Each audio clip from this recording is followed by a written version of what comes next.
bởi vì cái identified nhân with this dạng person. của những with người this tự tử lover. này đã bị đặt vào And trong this is cái người yêu called của họ codependence. hoặc là vào một người khác. And Và cái tình sometimes we huống are này được also gọi là sự identified lệ thuộc, not only with sự phụ people, thuộc. with outside Và things, chúng ta đôi khi like không for chỉ lệ thuộc example, vào money, trong một người nào đó mà chúng ta lệ thuộc vào or thứ gì đó, ví dụ như tiền chẳng some hạn, name and hoặc là fame, chúng ta bị lệ thuộc vào trong danh vọng, status in the vào society. trong cấp bậc, Like vào for trong xã example, hội. Ví dụ we can see many people chúng in ta the nhìn thấy society, có rất là nhiều người you know, ở for the trong sake xã of the hội society, bởi vì keep họ up their muốn name có in the một cái society, tên, they có một just cái chỗ take đứng nào đó loans, they trong xã buy hội expensive mà họ cars, sẽ mua they buy xe sang, expensive siêu home, xe, nhà everything, to, họ làm những cái and they thứ don't even rất have là sáo money. rỗng. But Họ they're just không có tiền đâu, borrowing nhưng mà money, họ they're sẽ đi taking mượn tiền, loans, đi mượn ngân they're in a hàng, đi mượn người miserable này người state. kia, cả bao But nhiêu tỷ để in họ spite of all xây, that, they họ just want mua những cái thứ that đó. status. Bởi vì They want sao? to Bởi vì have họ that muốn đạt name and được fame in the cái society, my tên, dear cái friends. danh vọng, hoặc là có một cái And mãi one nào day, đó để mà người when ta that tôn money trọng họ. goes, Và when đến that một ngày name and nếu fame như they cái tiền nó disappear, biến mất, cái their danh vọng whole nó biến world mất, collapses. vật chất nó biến mất thì sao? Họ sẽ sụp So đổ, this is họ what sẽ is tàn nát. called codependency, my Và dear cái hiện tượng friends. này được gọi là hiện tượng lệ Codependency. thuộc, So, sự lệ thuộc. whenever we love Vậy someone, thì khi chúng ta yêu một ai đó, because we feel our rồi happiness chúng ta nghĩ is là in cái this sự hạnh person, phúc của tôi and if nằm I ở người lose this này. person, Nếu mà I bây giờ will tôi lose mất my cái người này happiness. thì tôi mất luôn So hạnh then phúc what do của we mình. do? Thì We try to chúng ta cling to that cố person. gắng We bám try to víu vô possess người that đó, person. bấu We vô try to họ, imprison that rồi person. giam And cầm we họ vào trong cái suffocate thế them. giới của mình. We suffocate them. Rồi chúng ta And the more we khiến suffocate cho them, họ nghẹt the thở, more they want mà to họ run càng away nghẹt from thở us. thì họ càng muốn chạy khỏi chúng ta. So these are some Vậy thì đây là codependent behaviors những hành we vi all bị have, lệ thuộc my mà dear tất cả chúng friends. ta đều And có. this is coming from Và cái điều này nó đến từ the đâu? wounds. Từ những So vết this is the thương, first từ những cái indicator nỗi đau của đứa trẻ bên that trong. our Đây là inner cái dấu child hiệu đầu is tiên cho wounded. thấy bạn So how có many tổn of you thương can của đứa relate trẻ bên trong. Đâu with ai ở this đây trong nhóm codependent này cảm behaviors? thấy mình You có can cái raise sự your lệ thuộc, phụ digital thuộc, hand. thì cho con số 1 đi ạ, hoặc là giơ tay lên. Đâu có bao nhiêu người số 1 đâu. Yes. Giơ tay hàng loạt luôn. Maybe Harika? Rất là ngoan ngoãn ha. Yeah. Can we ask someone to share? Chúng ta có thể nhắn tin vào Friends, those cái who would phần like to chat share box can chia sẻ keep coi their là mình hands bị up. lệ thuộc vào cái gì So vậy. down. Mỗi một người hãy nhắn tin vào coi mình lệ thuộc vào cái gì. Steve, would you like to share? Yes. Mình I'll unmute you and đâu xem thử trong nhóm mình có ai bị lệ thuộc Absolutely. vào I cái mean, gì so nào. especially with codependency, I don't think it's very major, and not with everything. But say, for example, with my best friend, you know, when we were best friends at the time, I was so dependent that my identity was 75% that person itself. Yeah, because lệ thuộc vào it's, bạn bè. you know, XYZ. Yeah, I am like him. I'm very similar to him. Or with my relationships, with my previous relationship. At a point of time, I was so obsessed about that person, and you know that her happiness happens to be my happiness, or if she's feeling bad, I'm feeling pathetic. And in that process, I lost myself. I forgot what my goals were, what I'm supposed to do, and I got lost into this, you know, cloud of sorts. And I think even with people, with respect to say while I was in college, I was attaching myself to so much into the competitions I used to win and the debates I used to win, and I used to get that sense of happiness for like 2 minutes, Nghĩa and là then tôi after thắng that I cuộc wasn't thi feeling đó thì anything tôi sẽ rất là vui, when I vui used được to có win. 2 phút và sau đó là hết vui. And again, that thing was just going on, and if I lose say 3 or 4 competitions, là tôi I'm tham like, gia vào những cái who cuộc am I? thi, What's going on? rồi tôi Am đôi I khi tôi that tự person hỏi there? là So tôi I là have ai, tại that sao tôi lại identity làm những cái crisis of chuyện này. sorts. What's happening? Even with my failed startup recently, Thậm chí and then là you know that gần got me đây, so anxious and so. I think I'm mostly codependent with in this particular way. Wow, so wonderful. Thank you for sharing. Cảm ơn bạn It đã is so chia sẻ. wonderful. Thank you Rất là so tuyệt much. vời. Yeah. One more sharing, Harika. Một cái chia sẻ nữa nhé. Dr. Preeta. Good evening, ma'am. Good evening. Hi. Yeah, ma'am, I have a very bad problem of this. I depend on a friend and latch on to a friend. And right now I'm undergoing this. And cách dễ nhất để hiểu coi chúng ta có bị lệ thuộc hay không là giả sử bây giờ tôi mất hết mọi thứ trong cuộc đời của tôi thì tôi có cảm thấy bị trống rỗng không? And I just don't know how to get out of this. Cô này cô Yeah. nói là cổ bị It's mắc really kẹt do trong help. cuộc đời Yeah. và Thank you cổ đôi so khi cổ much. thấy So không biết phải làm the sao. diagnosis is so important. Cô cảm thấy chơi vơi. So friends, here we understand that, Ở đây thì when we chúng have ta this thấy là codependent khi mà chúng ta behaviors, bị phụ thuộc, we'll có not những have hành vi the phụ sense thuộc of thì chúng ta sẽ that who we are. không biết được mình là We don't ai. know because we are so much Bởi identified vì sao? on Bởi other vì people. chúng ta Our bị identity is phụ with thuộc vào our người other khác. people, other situations, Chúng ta outside bị lệ thuộc situations, vào trong một cái outside tình huống nào things. đó, một con người nào đó, So một vật gì đó ở bên ngoài. identifying this itself is amazing. Vậy thì khi mà chúng ta xác định được Because cái first điều này we have thì to nó rất là look tuyệt at vời. our problem. Chúng ta cần phải Most nhìn of vào us trong we cái think, điều này. oh, I don't have any problem. Đôi khi có người bảo là ôi, And tôi đâu that's có vấn how đề gì đâu. we are very defensive.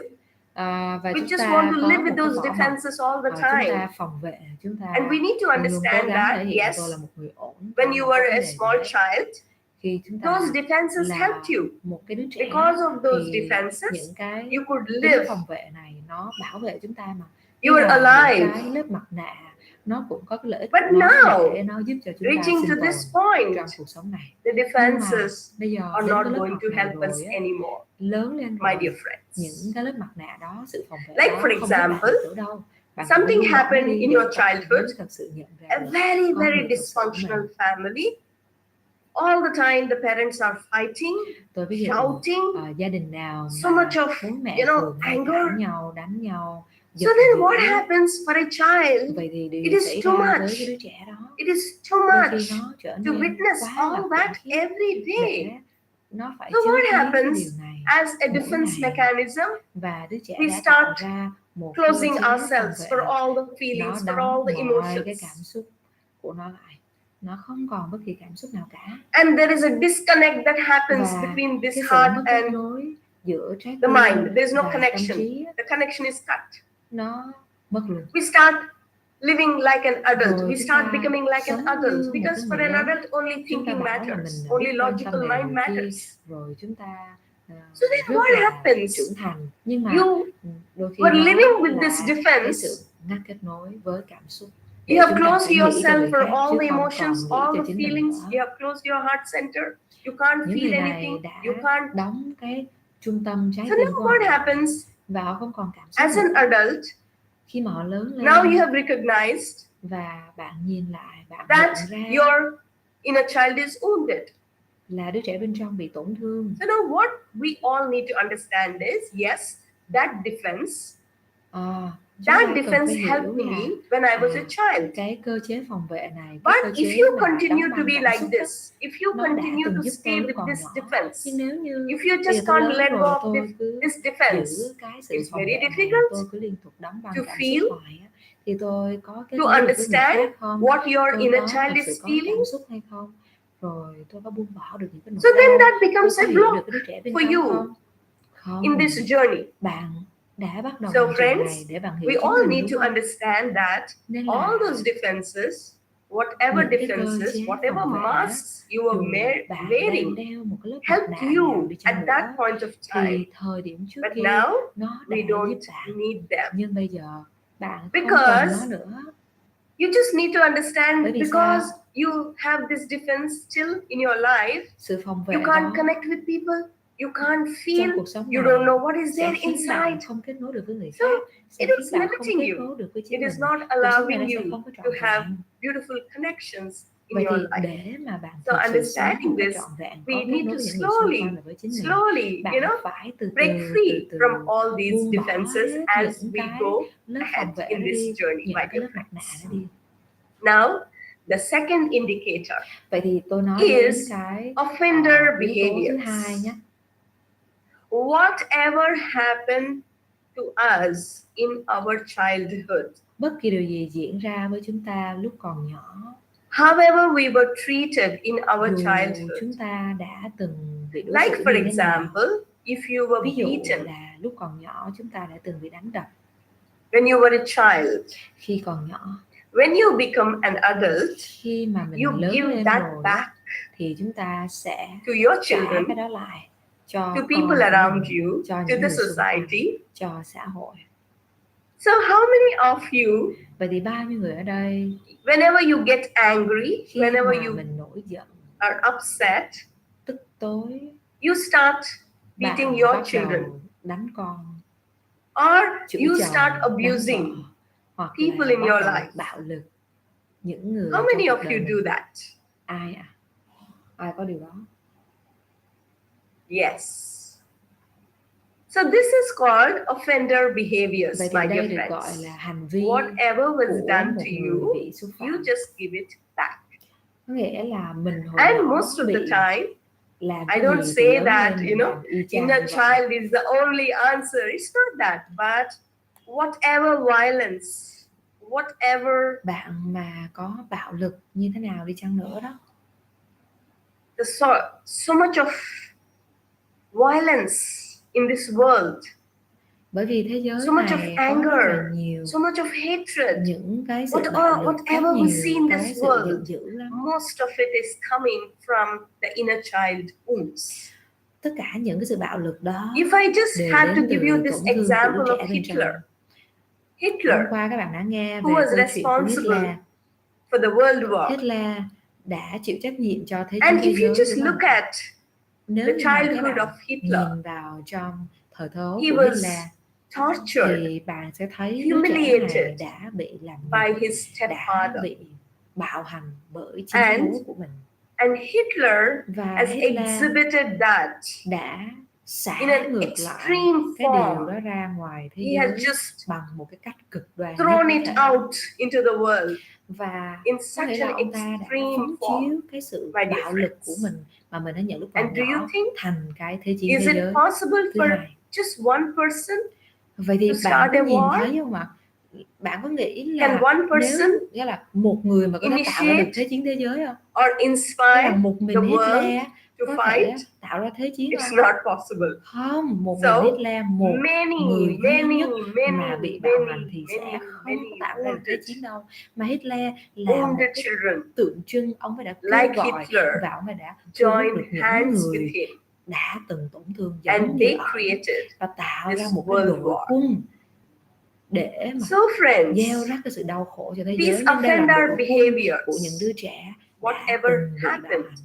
if you are abused in your Vậy childhood, thì if you are nếu như beaten in your bạn đã childhood, từng đánh con, if you are abused physically, bạn đã từng bạo emotionally, hành con sexually, về mặt thể and xác, that's cảm what xúc we hay give tinh thần, out, hay thậm we chí give it con bạn back. đã từng bị lạm dụng tình dục, thì sau này con nó I lớn will lên, explain you nó this sẽ mechanism, xả cái why điều này this ra ngoài happens. thế giới bên ngoài. Because Đó được gọi là hành whenever vi của phạm nhân the đó. child is being abused, Cái đứa trẻ is mà so đã từng bị painful. bạo hành, It cái is nỗi so đau nó quá miserable lớn, for the quá child là khủng khiếp. to Đôi khi cái đứa experience trẻ that pain nó and không to thể be chấp nhận in được, his own body, nó in his or her own quá body. đau nên nó không thể nào So mà what kết nối được với happens cái thân is xác nó the không thể ở child đó trong cái cuộc đời đó được. starts identifying bây with giờ? the offender, Nó sẽ bắt đầu the person nhân dạng hóa, who is kết nối inflicting với this cái người đã pain. đánh nó. Có nghĩa là cái So người đã tạo ra we nỗi đau start cho nó bây giờ nó kết nối với identifying chính cái with người that đó offender. và nó trở thành một người gây ra And tổn when thương cho we người khác. get identified with this offender, Vậy thì nếu như even đứa trẻ after này becoming an kết nối adult, nhân dạng because với you are người đã làm identified hại with nó, that offender, you start thì sau này doing lớn lên the nó sẽ same làm thing, cái điều whatever y that chang như người đó. offender did to you. Bởi vì cái lúc mà nó bị tổn thương á, trong đầu nó chỉ có duy nhất cái người And đó thôi. many people came to Có me, rất là nhiều người đến to gặp Dr. tôi, Newton, and they đến gặp thầy shared, Newton và you know, họ I don't chia want to sẻ, do this, họ nói but là I thầy behave like ơi, this. em không có muốn làm And điều later này, on I nhưng feel mà em so cứ có guilty. những cái hành Why vi did này, I em cứ behave đánh like đập con. this? Sau này em rất là hối hận, em không So hiểu tại sao em friends, không có ngăn if được you look mình. at people who are abusing Vậy thì nếu children, như mà bạn nhìn vào trong những physical người abuse đã or emotional có abuse những cái or sự hành hạ sexual hoặc là abuse, these xúc abusers, phạm về mặt thể if xác, you cảm can xúc hay là just look một into cái điều their gì của đứa childhood, trẻ, thì bạn hãy then nhìn vào it's trong for thời thơ của sure họ. they were abused Chắc chắn là những when người they này were hồi children, nhỏ đã từng bị đánh đập, physically, emotionally or có thể sexually. là về mặt thể xác, cảm xúc, So tinh thần friends, hay là this tình is dục. called offender Vậy thì behavior. đây là cái So how many of you, cái điểm để whenever chúng ta you're chẩn đoán thứ upset, hai đó là whenever you hành are vi angry, của you are phạm hitting nhân. your own children or your own Nhắc loved lại, ones, bất you are kỳ khi nào abusing them, you are bạn hitting có cái sự them. bạo lực So this với is con nothing cái but của mình the offender thì cái hành vi đó behaviors. nó là hành vi của So it phạm nhân. really Có nghĩa là hồi xưa bạn đã requires a lot of courage bị y chang như vậy. to look at ourselves, Vậy thì to chúng ta acknowledge cần phải trở nên rất là whatever dũng cảm we are để doing, chúng ta nhìn vào bên trong để xem our thử coi là tôi behaviors, đang làm cái our gì vậy, actions. cái hành động của tôi á, Only cái when hành we vi can của tôi là acknowledge gì, that we chỉ can do khi á, something about it. mà tôi á, But if we just want to hide ourselves nhìn behind nó our thì tôi mới có mask, thể thay đổi nó we được. just want to Còn nếu mà bây be giờ các bạn đến đây rồi mà các inside bạn che those giấu, bạn nói tôi không defenses, có cái này, không then có it cái is kia not đâu, possible bạn không có chịu for đối diện us với những cái to bóng tối move bên trong mình, deeper thì bạn sẽ không thể đi and sâu to được. understand what this inner child Bạn is sẽ không hiểu feeling, được what this là cái wounded đứa trẻ child bên is trong mình feeling, my dear nó đang friends. cảm thấy như thế nào. So friends, how many of you can resonate Vậy thì with bao this nhiêu người offender ở đây behaviors? cảm thấy mình You có can hành raise vi your của phạm digital nhân, hand. có nghĩa là mình đi phạm tội đó, mình đi bạo lực với người khác. Yes. Cho số 2 đi ạ. Cho số 2. Số Harika, 2 là can những we người ask? bị dính vào trong cái chẩn đoán bệnh thứ hai này, yếu tố thứ hai này. Có 2 người hả? Nancy, would you like to share?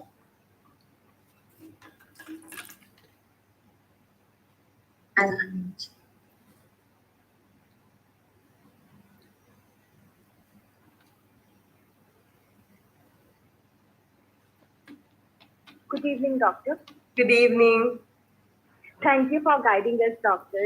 9 I người am trên really 24 hoping người. that I will be able to improve a lot after doing this. Cô này cô nói là Yes. xin chào So, cô, doctor, rất là vui khi được I học would like lớp. to share this thing. I just realized it when you were talking Tôi about vừa mới the nhận point ra of khi mà cô that chia I sẻ realized that once in a while, maybe rằng đôi once khi in 6 months or sometimes có once thể là in 6 1 year, tháng một lần what hoặc I là do 1 is năm if một I'm lần. angry, I'll just pick remote and I'll throw it.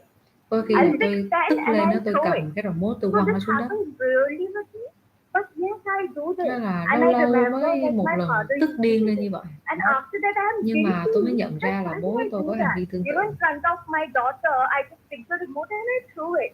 I have Thế là never trước beaten mặt her up. con You gái của know, tôi I là tôi don't hay have to that ném I'm như a thế. best of the mother, but I can take care of many things. As my mother is also a psychologist. But still, you know, in the heat of the moment, sometimes I'll pick something and I'll throw. And then I realize, oh my God, đôi what khi kind tôi of rất là behavior hiền was nhưng that? mà trong một khoảnh khắc nào đó Now tôi I không kiềm realize chế maybe được, this is tôi coming from nổi điên lên, cái tôi lại vung Exactly, tay tôi and ném đồ. it's so beautiful, and you could also relate that your father used to do that. Rất là tốt khi mà bạn nói là bố của bạn cũng có cái hành vi như vậy. Oh, see, là it's such a beautiful sau này thing. chúng ta bắt chước Whenever cái điều đó và chúng ta the quăng parent cái does that, remote y chang như the bố child mình. feels so helpless. Sometimes the Thế là child also bạn gets thấy mà đôi angry. khi The child đứa wants trẻ to ở trong nhà nhìn thấy express bố mẹ something, thể but hiện cái sự they tức giận just á, stop thì everything sao? because Thì you nó trở are nên rất là bất dependent lực on và sau them. này nó lớn lên nó You cũng have a làm y fear chang that như vậy. if I say something, if I do Và cái đứa something, trẻ đó you nó sẽ know, có một cái maybe nỗi I'll sợ not receive là that nếu love. như There's so many things nó that nói are là một happening cái gì đó mà nó làm unconsciously, trái lại bố mẹ nó subconsciously. thì nó sẽ So không you được nhận just tình keep yêu thương. everything, Vậy thì cái đứa trẻ you sẽ có suppress xu hướng everything đè deep nén cảm down, xúc, and đè nén cái all con that người nó goes lại into để our nó không subconscious làm bố mind mẹ nó nổi and nóng. unconscious mind. Và những cái điều này nó So đè vào trong tiềm whenever thức. we are not Bất kỳ khi in nào control, mà chúng ta it just happens. không You kiểm know, we soát just được react. cái tình huống thì ngay What lập was tức chúng ta happening phản in your ứng và case? You chúng ta don't want to do it, sẽ but theo you're tiềm just thức doing it. phản You ứng know, you're y chang như reacting in a cái cách certain way mà in bố front mẹ of chúng your ta đã child. làm, đó là And cầm then cái remote quăng cái you đường. feel guilty about it. Và khi chúng ta quăng xong thì chúng ta sẽ cảm thấy rất là tội This lỗi is vì cái hành what vi phá a hoại đó, child đúng không ạ? feels. And thank you for Cảm sharing. ơn So bạn đã chia beautiful. sẻ, đó Thank you chính so xác much. là một cái dấu ấn của đứa trẻ bên trong bị ảnh hưởng, bị tổn thương đó. One more sharing, Harika. Một chia sẻ nữa. That's it.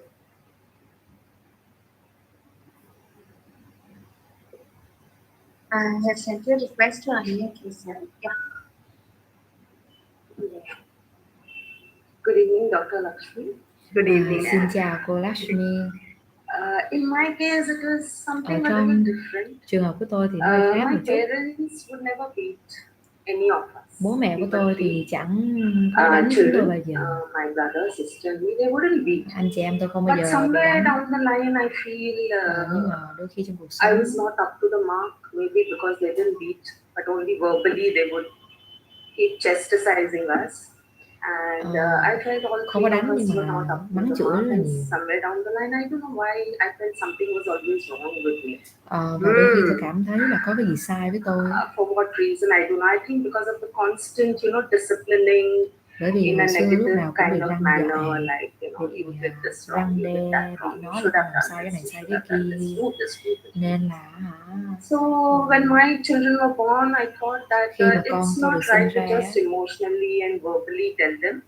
It's tôi not không có enough. nên là They need mắng more con discipline. hay là đánh con bằng cái cách giáo dục And đó nó không somewhere I tốt. thought we were all three of us not up to the mark because we never had that beating, physical beating somewhere. So I thought my children need to be more disciplined. I was thinking of spare the rod, spoil the child, something like that. Tôi thì không có đánh con nên là tôi nghĩ là phải kỷ luật nó bằng cái cách nào đó I khác. thought Thì my tôi cũng đôi children khi needed nói nặng something lời với con tôi different lắm. than emotional and verbal, chastising. So I would tôi phán xét really con start. mình. I could beat them. Thay Later cho on, cái việc I realized, răn this đe is not con right. bằng roi vọt. Much later, after a few years, and I stopped that.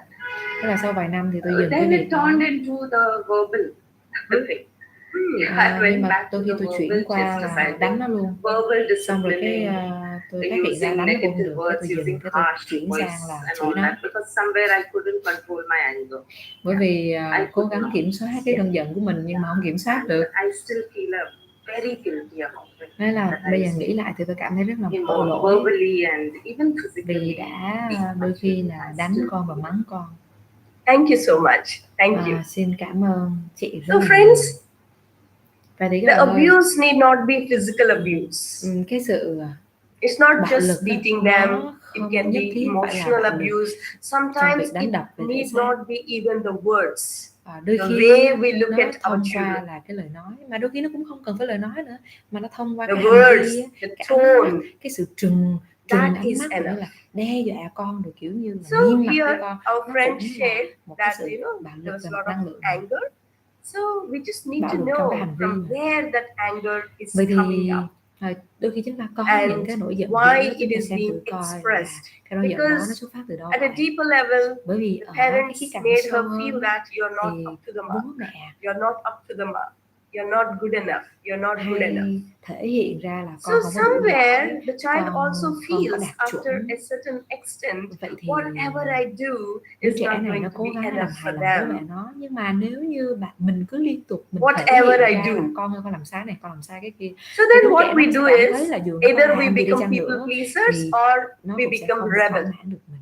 Thì cái đứa trẻ này nó sẽ có hai trường hợp. We Một become đó là nó people suốt ngày đi pleasers làm hài lòng người because khác. when we do Hai á, whatever là they nó want sẽ us to do, nổi then loạn. we receive love from them. Bởi vì một đó là nó rất là muốn chiều lòng để mà người Some ta of yêu us we nó, become rebels. nhưng mà We cái feel thứ that hai, cái mặt khác whatever là I do nó is bảo not going to thôi be enough, so làm let gì me đi chăng not do nữa thì cũng không anything. hài lòng được ông bà, So không I hài lòng will được touch bố upon mẹ, this thôi point thì nổi loạn later luôn cho rồi. when we go deeper, friends. Thì So nếu this chúng ta is đi sâu about the hơn, tôi offender sẽ giải thích behaviors. nhiều hơn. And now Đây let là cái us hành move to vi the third của indicator. phạm nhân. And this is called narcissistic behaviors. Rồi cái dấu ấn, Narcissistic cái cách mà behaviors. chẩn đoán thứ ba nhé, Listen đó carefully, là my dear hành friends. vi All của these kẻ indicators vị are kỷ. so important for us to realize, to recognize Các bạn cần phải our ghi nhớ wounds, những cái điều này để mà các bạn to tự chẩn đoán diagnose bệnh coi that là mình đang our inner ở child cái is. nhóm người nào. So, when we were Những cái người born, vị kỷ, những người ái kỷ, we all needed a hành vi của người vị face. kỷ. A face Lúc that còn nhỏ chúng ta looked at đều us đi qua and một cái giai said, đoạn everything about you is perfect. You are perfect chúng ta the cần way you đứa are. trẻ lúc nào cũng mong muốn được nói là con hoàn hảo, con Most hoàn of the hảo time, that như là doesn't chính con. happen. Nhưng mà Because đa phần điều đó không our xảy ra. parents are expecting something, Bởi or vì maybe bố your mẹ grandfather, thì thường grandmother are hay mong cầu expecting là con something. nó phải làm như thế này cái They're kia. expecting a Ông bà boy and mong you're a muốn là girl. con là phải là con trai hay là Or con gái. your mother Con nó wanted phải a da trắng, fair phải complexion cao, baby rồi and you are a dark nó phải complexion mũi baby. cao, nó phải mắt to, hay là nó ra nó phải Maybe your mother wanted giỏi you như thế to nào. have, beautiful hair and hay you là are like mẹ a sinh ra bald là headed. muốn là con mình phải giống mình, tóc dài. Your mother wanted you to have a Rồi, straight mẹ nose and you muốn have là a crooked nose. mũi mình nó phải thẳng nhưng mà mũi mình nó hơi quẹo So, quẹo một most xíu of the là mẹ rất là time, thất vọng. we are not appreciated or Vậy thì accepted. thường á, đứa trẻ không được chấp nhận So then như what là happens chúng nó. is, Nên là actually that's a need, my dear friend. các bạn For hãy nhìn đi, any child, that's the need. đây là cái nhu To be cầu của con trẻ, accepted for who nhu they cầu are. vô cùng to Whether lớn, she's a được girl, chấp he's a nhận như là boy, chính nó. whether you're Dù black, con whether trai, you're con gái, white, da whether trắng, you're da short, whether đen, you're tall, lùn hay là cao, rồi whether tóc you have tai, hair, mặt mũi nó you có don't như have thế hair, nào, it doesn't tính cách nó matter. ra sao, đâu có quan trọng. So when that doesn't happen, Vậy thì nếu that như need is not bố met mẹ không for thể us. nào yêu con So như then, bản chất của con, this insatiable hunger, thì cái đứa con craving này nó for sẽ appreciation, đói for khát approval, cái sự chấp nhận, đói khát for affection, cái tình yêu, đói it khát starts cái sự in công us. nhận, chấp thuận, So as you start đồng growing thuận up, của bố mẹ. you start always looking for Vậy that. thì đứa You're trẻ này lớn always lên nó sẽ đi craving tìm for that cái điều này appreciation, that ở người khác. approval, that affection Nó sẽ đi from tìm và là ôi everybody. làm ơn And you yêu can tôi go đi. to Nó any sẽ năn extent. nỉ tất cả mọi người xung quanh, nó sẽ luôn đi tìm kiếm để You can có go được to cái sự any công nhận extent đó, to nhìn get nhận that. đó, yêu thương đó. Và đứa trẻ này đôi khi nó sẽ làm But the đủ mọi sad cách, part nó sẽ is, đi đến how cùng much cực ever luôn you để receive, nó it's thỏa not cái enough cơn for you. đói khát đó. Nhưng mà It's sao? never enough. Dù người ta có yêu nó You đến will đâu earn chăng so nữa much thì money. cái đứa trẻ này nó sẽ And mãi people không will thấy say, đủ. wow, Có những người wow, kiếm wow, quá wow, nhiều you're tiền, amazing, những người you xung earn quanh so much, you're a tung hô millionaire, họ. you're a billionaire. Bạn But it's ơi, not bạn enough giỏi for quá, you. bạn là triệu phú, bạn là tỷ phú đô la. Nhưng mà đứa trẻ này Because nó it's sẽ không bao giờ thấy đủ, nó sẽ insatiable. muốn có nhiều hơn. Bởi vì dù có Never, bỏ vô never bao nhiêu it's chăng nữa enough. thì nó Because cũng sẽ that không bao need giờ was bảo hòa not được, nó cũng sẽ met không bao giờ for đủ you. được với đứa trẻ này. Bởi vì từ còn nhỏ So what nó happens đã bị is gửi một we thông do điệp all là sorts of con things không đủ. to get. We become so successful in our life. Có We những người start trở nên rất là excelling in thành our công studies. trong cuộc sống, học We rất là become the giỏi, best in được everything. giải thưởng này kia, trở thành In cái your người job, in your life, tối whatever ưu nhất, you cái do. người ưu tú nhất ở trong cái lĩnh vực And của people mình. start Mình làm rất là appreciating nhiều you. thứ mà mọi người xung quanh But cảm thấy you rất là say, trân no, trọng. this is not it. Nhưng mà No, I bản thân want của người more. đó I thì want lại more. có suy nghĩ là Dilma, give more. cái này không đủ, cái này vẫn chưa là gì cả. So now what happens is, if we have this, vậy thì nếu bạn có những cái suy nghĩ này, then later on, thì when we grow up into về sau adults, we are not happy in our relationship. bạn sẽ không thể nào hạnh phúc trong cái mối quan hệ Oh, của this mình. relationship is not working. Let me search for Bạn sẽ someone suy nghĩ else. là ôi mối quan hệ này nó You're disappointed. không được. Well, Mình phải after tìm one mối quan hệ relationship khác. Thế là after the họ sẽ other, đi you're từ just mối quan hệ disappointed. này You're đến not mối quan hệ happy. kia. Họ sẽ luôn luôn không bao giờ hạnh phúc trong những mối quan hệ của And họ. the second is, you are just, you're addicted to money. You're addicted to sẽ bị success. nghiện cái gì? Nghiện thành công. You're addicted to nghiện love. tiền, You're addicted to nghiện sex. sự công nhận. Bạn sẽ nghiện tình dục, bạn sẽ nghiện ánh hào Because quang, that bạn sẽ nghiện một cái craving, gì đó. Bởi vì ở bên trong bạn that nó unsatiable đói khát. hunger, we say no, that is like that. Mà It's never có một cái enough. gì It's có thể never thỏa enough. mãn được và không bao giờ đủ. And some không bao people giờ, become không bao giờ like đủ. actors, Và athletes. có những người họ trở thành diễn They're viên, constantly ca seeking sĩ for, và họ rất nổi tiếng, nhưng họ liên that tục recognition, tìm kiếm sự that công nhận, approval. tìm kiếm cái ánh hào quang, tìm kiếm So những this cái is lời what khen ngợi, happens nhưng họ sẽ mãi mãi in không bao our giờ life. thấy đủ với những cái lời khen. My dear friends, Các bạn ơi, never it's không bao enough giờ, for không bao us. giờ là đủ. Với So then những what người. happens? Sometimes what we do is, Vậy thì thường họ sẽ làm because gì? that need is not Chúng met ta sẽ for làm us, gì? Vì cái nhu cầu này many không được thỏa mãn parents, từ lúc còn nhỏ, chúng ta cảm thấy they thiếu don't do thốn it từ bên trong. consciously, Bố mẹ but không they yêu do it chúng ta như bản thân unconsciously. chúng ta. Thành They ra, use tức their là cái này children to fulfill nó this xuất hiện need. dưới dạng vô thức Like nha. for Ở sâu example, trong vô thức của bạn thiếu thốn. if a mother, Khi về mặt ý thức thì bạn she's sẽ không not thấy mình happy thiếu with thốn her đâu, bạn sẽ không husband, chấp nhận điều she này will đâu. just make her children sit next to her and she will say, You know what all I had to go through? Đôi khi có câu chuyện Your là father is such a cái stupid. người mẹ He's ngồi good for nói với nothing. con á, là mẹ nói với con là con biết không, But bố I con lived chẳng with được cái him trò all chống gì these hết trơn years. á. Mẹ phải Just ở for cùng với you. ổng nhiều năm nay, Just for ổng you. chẳng làm được cái gì, ổng Realize, chẳng làm cái tháo gì understand cả. the greatness of your mother. Con How còn thấy great chưa, your mother mẹ is. đã chịu She khổ như thế lived nào, with mẹ this đã phải fellow. nỗ lực ra làm sao, mẹ là một người phụ nữ phải nhẫn So nhịn ra làm friends, sao what mới is ở this được với mother bố doing của con. here? Các bạn nghĩ xem con người mẹ này đang làm cái gì vậy? Unconsciously, Một cách she is vô thức using her children người mẹ này to đang fulfill dùng this chính need đứa for con her. của mình để So now thỏa the children mãn will say, nhu Ma, cầu của mình. Ma, Người mẹ you're chỉ so mong cầu great. là cái đứa con này nói ôi You mẹ lived ơi with mẹ this tuyệt man vời quá, for us. mẹ đã sống You với had to cái face so người đàn many ông này với bố difficulties vì chúng just con, because of mẹ đã us. hy sinh vì chúng con, mẹ tuyệt vời quá. So friends, this is what happens Vậy thì đó là when những this gì đã xảy ra need is khi not mà cái met nhu for cầu us. công nhận It was không such được an, thỏa mãn. it was so important for all of us Đây là một cái nhu to cầu cực kỳ quan trọng đối với accepted chúng ta. for who we are, to be Chúng ta luôn appreciated mong for muốn who được chấp we are. nhận như là chính mình. The way we look, the way we Cách mà are, chúng ta nhìn, cái everything con about người của us, chúng ta, mọi all thứ của chúng ta, organs, everything about us. tất cả mọi thứ về chúng ta. We needed that. Chúng ta cần cái điều đó. So friends, how many of you can Vậy thì bao nhiêu người ở resonate with đây á, this? thấy mình bị rớt And vào such trong cái people tình huống later thứ ba on, they này ạ? just always boast about themselves. Nếu mà They có want thì to cho số receive 3 đi ạ. appreciation Comment số 3 vào from trong phần people. chat. Yes. Và chúng ta liên tục đi tìm So kiếm sự Harika, công you nhận can của mọi người xung quanh. select Và someone chúng ta không to thấy đủ. share. Và chúng ta mong muốn được công nhận. Chúng ta không được chấp nhận như là con người thật của mình. Bố mẹ mong muốn chúng ta khác đi. Hello. Wonderful to see you. Wonderful to see you too. I loved your whole explanation about this because when it comes to narcissism, there's so many videos online. Em thấy rất là thú vị bởi vì về cái chủ đề này, về cái người vị kỷ thì em coi rất là nhiều cái clip ở trên online. Những cái clip như là làm thế nào bạn biết là bạn là một người vị kỷ, hoặc là làm thế nào để xác nhận một người vị kỷ mà đang ở xung quanh bạn. So this is different because you kind of spoke about where it's coming from. Rất là thú vị bởi vì cô giải thích coi là tại sao người ta lại trở nên vị kỷ, ích kỷ như vậy. Đây là một cái chủ đề rất là thú vị.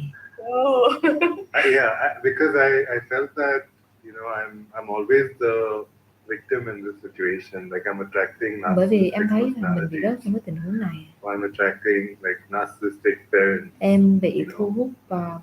And it's not something it's something I kind of drew a conclusion to. I didn't have this idea first, and then I was filling in the blanks. I was kind of suggested by someone this you might be going through this, and then I checked it out. So yeah, I mean, I've definitely worked on this. Và em đã cố gắng chữa lành cái điều này. What do you do when the narcissist is still in your life, and you're interacting with them on a daily basis? Làm thế nào để đối diện với những cái người vị kỷ đó và xử lý how do you họ stay present, or what do you do to really resolve it?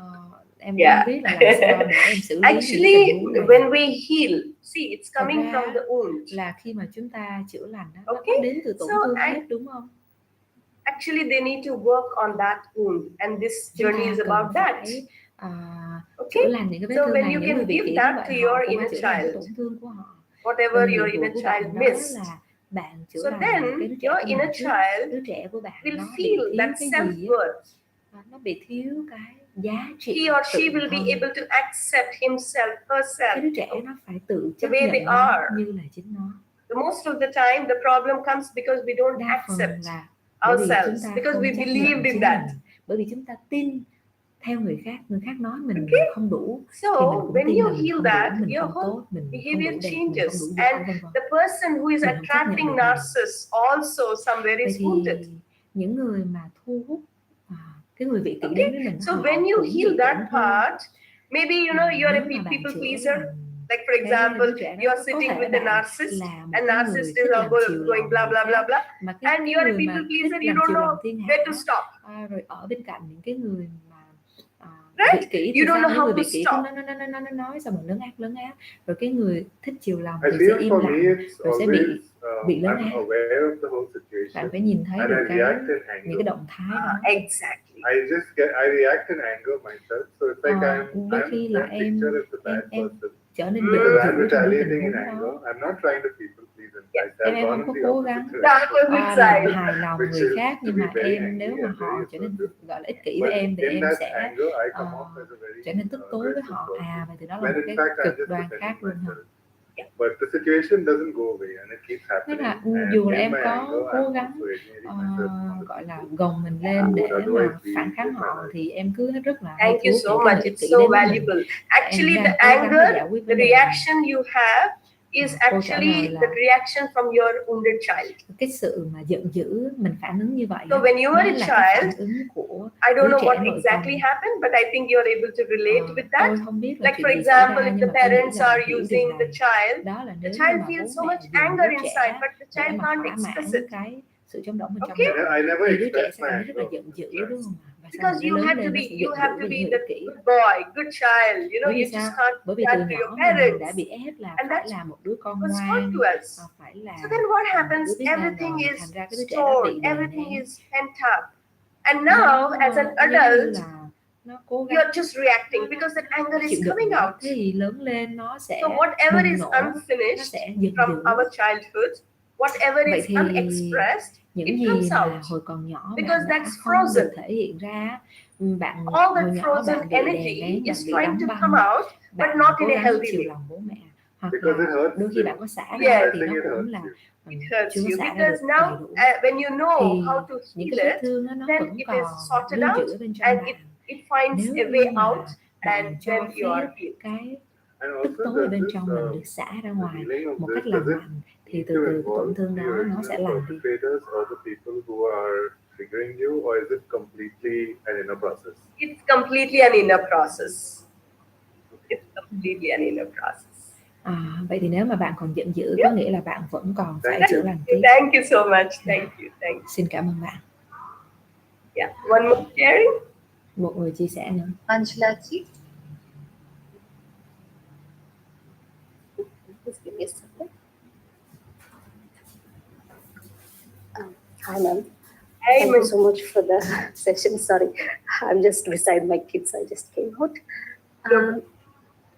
So whatever you have told me so far, the till third indicator, everything happened in my life when I was a child. I have faced every abuse, physical, verbal, and sexual, everything. And when I come to this point, everything that I'm showing it on my child, which I really, really want to come out of this. And as you said, my mother used to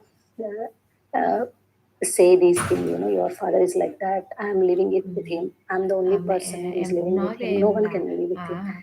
Everything she's telling. And always fighting, always having issues at home. And I want, when I was a child, they labeled me as a good child. So I was suppressing everything inside me, my anger and everything. But as you said,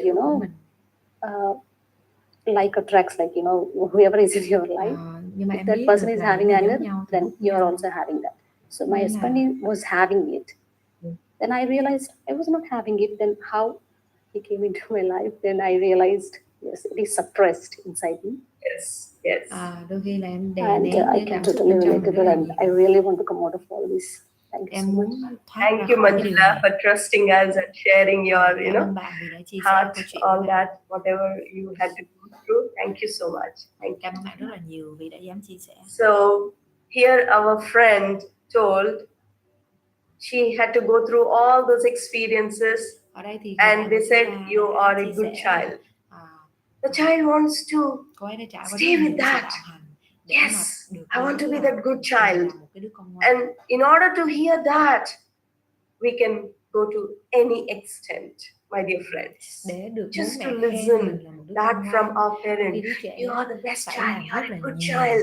You can do anything, you can do anything. And here our friend suppressed everything, just to be a good child. Tức là rất nhiều đứa trẻ phải So, đè nén nó, with phải this, bóp méo we'll chính nhân just dạng move của ahead, nó chỉ để được bố mẹ friends, chấp nhận yêu to the thương. next indicator. And this is called trust issues. Tiếp theo, chúng ta đi đến cái Trust yếu tố thứ tư, issues. đó là vấn đề về For tin all tưởng. humans, Nếu các bạn có cái dấu hiệu thứ tư này thì in human life, đứa trẻ của bạn bị tổn thương. trust is the foundation Các bạn for biết không, trong cuộc everything. đời này lòng tin Our life nó starts là with điều trust. căn bản. If we are Mọi loved thứ bắt unconditionally, đầu then bằng we develop sự trust tin tưởng, in lòng our tin. parents, in our Đó là chúng caretakers, ta in the tin vào world, bố mẹ mình, chúng ta about tin the vào thế world. giới.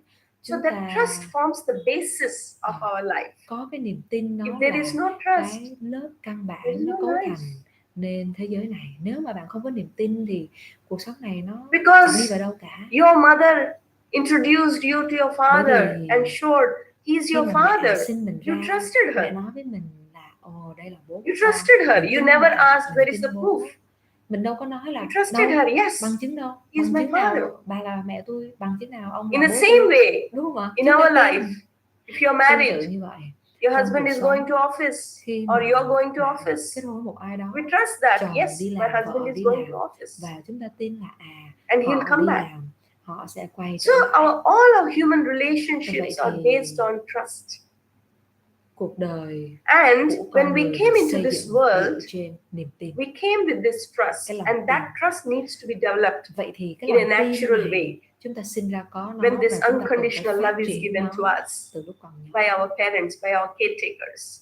bởi những người chăm sóc chúng ta, bởi người nuôi Most dưỡng of the chúng ta. times, Nhưng mà đa phần á, when that trust is broken, nếu cái niềm tin này nó bị phá hủy, because bởi we vì thought chúng ta nghĩ là our parents, our bố caretakers mẹ will của take chúng care ta, of người nuôi us. dưỡng chúng ta, They will protect us. họ sẽ bảo vệ chúng ta, đúng không? But when that doesn't Nhưng mà happen, khi họ không our bảo trust vệ is chúng ta broken.